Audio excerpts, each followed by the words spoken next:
А вы знаете, мой друг, он весит 112 килограмм и относится к удивительным людям, таких немного, которые, когда чихают, делают это не один раз, а 8. Знаете такие?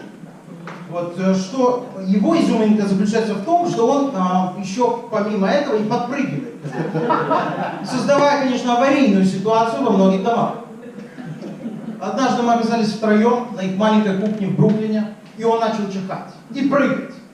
Все затряслось, и только хладнокровная бабушка сказала: «Олег, держи мебель».